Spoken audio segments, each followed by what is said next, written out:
Okay. Hi everybody, Pastor Kirk here on the first real day of spring. We're getting ready for Sunday. Next, as they yell at the check-in counter. And yet, how do you top an Easter like our Easter? Maybe with the actual return of Christ. That would be awesome. But we can't plan that or make it happen. The Lord is the executive producer of that event. So how do we follow a worship service like Easter? Answer, with another worship service, or with a spirit-filled life every day that is risen from the dead and alive to God. Everybody works with such industry and joy at our church to get us through Holy Week, and especially on Easter. I think of the ushers, the greeters, the hospitality people, deacons, parking lot folks, children's ministry volunteers, tech crew. Thanks to all of you. One visitor said, that was the best Easter service I have ever attended. And that's what we hope visitors will go away saying. Also, I gave my life to Christ today. Also, I'm going to go back next week. That'd be good. And then Easter's suddenly over. It's not exactly like a wedding where something is dramatically different the very next day. Our staff wakes up on Monday and we start getting ready for next Sunday. Next, as they yell at the pharmacy. Another week to live for Christ. Another Sunday to worship the Lord. But, oh wow, we had a great, glorious Easter celebration, didn't we? It sure felt great. Proud of our church and all our volunteers and staff. You know, when you throw a birthday party and you watch your kids overjoyed with all the fun little details and touches, it fills you with joy. And I hope that's how God felt too about our Easter party.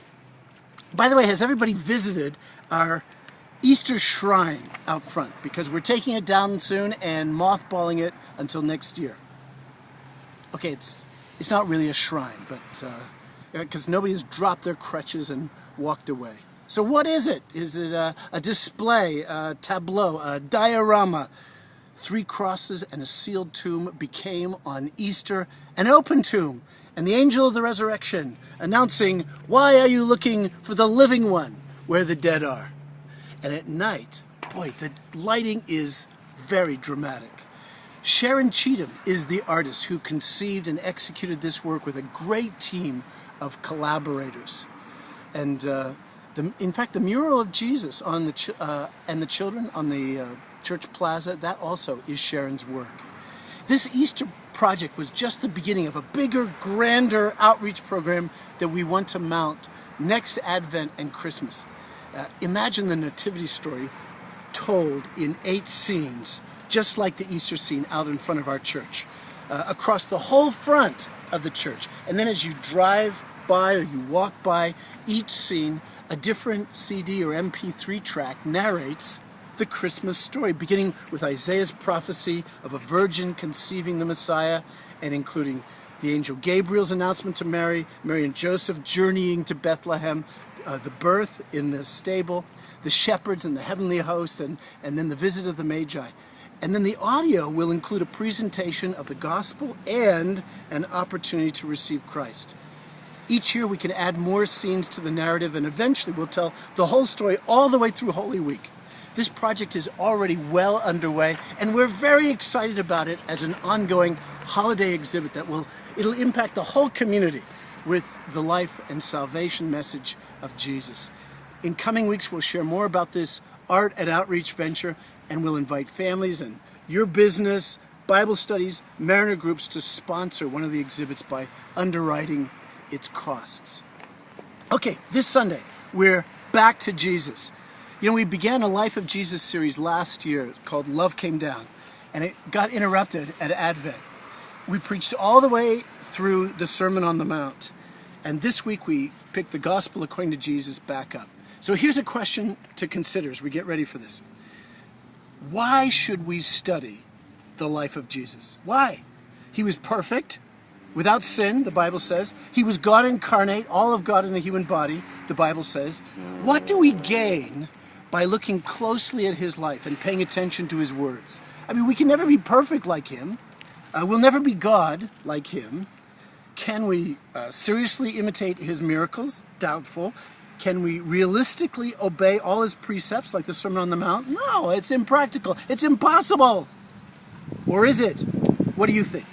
I'll be preaching about that on Sunday. Hey, by the way, speaking of Sunday morning, our friend Jimmy Martinez is going to be on our worship team, and then he and two of his jazz colleagues are going to be offering a benefit concert for our general fund Sunday evening at 6, showcasing our new Steinway piano. Come and be cool. Jim is one of the West Coast's premier jazz musicians. He was an accompanist for our rock choir back when he was in high school, and he met his future wife here. Very sweet guy. Speaking of art, didn't you love the exhibit of Phyllis Lowry's worship banners up at the chapel last Sunday? They looked terrific the way they were hung. Next weekend, our church hosts the Kids Art Festival, sponsored by the San Juan School District. And just as we've done on previous years, we're going to have the best work exhibited in the cafe on Sunday morning. The Louis Palau Festival is going to be the biggest evangelistic event since Billy Graham in Sacramento. It's just 2 months away. Okay, it's on Saturday, Sunday, June 16 and 17. And one of the distinctive marks of this crusade, okay, is involvement by area churches, which means area Christians, which means us, okay, in an ongoing season of service. We invest in little urban renewal projects like repainting a school building or spiffing up a public park. These are visible expressions of the love of Christ to the larger community. Because we're not just saving souls, church, we are blessing the city. The Bible says in Jeremiah, seek the peace and prosperity of the city which I've put you in. Pray to the Lord for it, because if it prospers, you prosper. So I want to challenge everybody to roll up your sleeves and get involved in one of these Seasons of Service projects, okay? Go sign up at the Louis Palau table in Cafe Press. The festival needs about 1,000 people, all trained to share the gospel for the evangelistic events throughout the June weekend. And our church is going to be offering that training in upcoming weeks. I want everybody to take that, okay? Summertime and the living's crazy. Our church here tends to mirror the school year, and we catch fresh winds in the fall, January, the new year, and summer. And here we are in